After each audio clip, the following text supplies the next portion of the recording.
Assalomu alaykum hammaga. Bugungi videomizda Sanoat qurilish bankining SQB Mobile ilovasi orqali pul ishlashni o'rganib chiqamiz. Birinchi bo'lib bizga Play Market kerak. Bu Play Marketga kirib SQB deb yozib oqtartiramiz va ikkinchi ilova SQB Mobile shu ilovani yuklab olishimiz kerak bo'ladi. Bu ilovani yuklab olganimizdan keyin ichiga kiramiz. Keyingisi bo'limini bosib, keyingi bo'limlarga o'tamiz va bizga o'zbek tilini tanlaymiz. Va ro'yxatdan o'tish uchun nomerimizni yozamiz. Nomerimizni yozib ro'yxatdan o'tganimizdan keyin ism, familiya kiritishimiz kerak. Kiritganimizdan keyin taklif kodini kiriting degan bo'lim bor. Bu taklif kodini kiritib bonus olishimiz mumkin. Keyin taklif kodini kiriting degan bo'limga kiritganimizdan keyin referral kod tasdiqlan deydi. Keyin biz ommaviy oferaga ruxsat berishimiz kerak bo'ladi. Shunaqa qilib pastga tushirib oxiriga yetganimizda tasdiqlayman degan tugma ochiladi. Ustiga bosamiz va ism familiyani kiritib ro'yxatdan o'tamiz. Keyingisini bo'limni bossalaring ro'yxatdan o'tadi va keyin parol qo'yasizlar. Parol qo'yganlaringdan keyin ilova ochiladi. Ilova kirganlaringdan keyin tekinga Humo Uzcard virtual kartasini ochishinglar mumkin.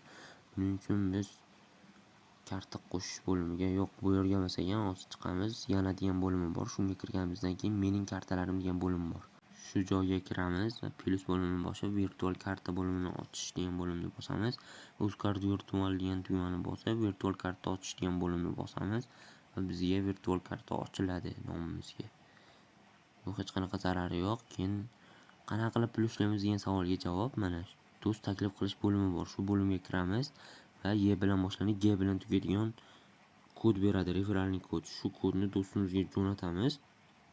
U shu kodni yozib ro'yxatdan o'tsa sizga 10 ming so'm bonus beradi. Va bu yerda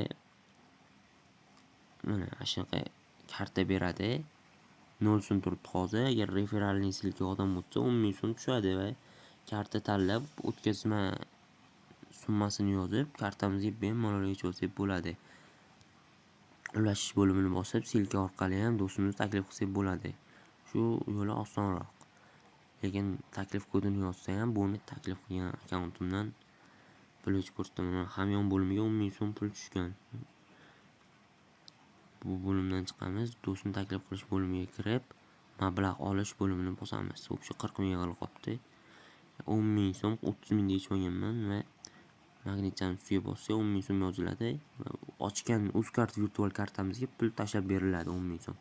O'tkazish bo'limini bossak kartamizga pul tushadi. U kartadan Uzcard virtualdan o'zimizning kartamizga o'tkazib bemalol pulni yechib olsak bo'ladi. Tushunmagan savolinglar bo'lsa kommentariyaga bemalol yozishinglar mumkin. Ilova silkasi opisaniyada bo'ladi va kommentariyada Telegram kanalda bo'ladi. Promokonni yozib ro'yxatdan o'tsalaring albatta sizlarga ham referal silka beradi va pul ishlashinglar mumkin. Bugungi video tugadi. Xayr, salomat bo'linglar.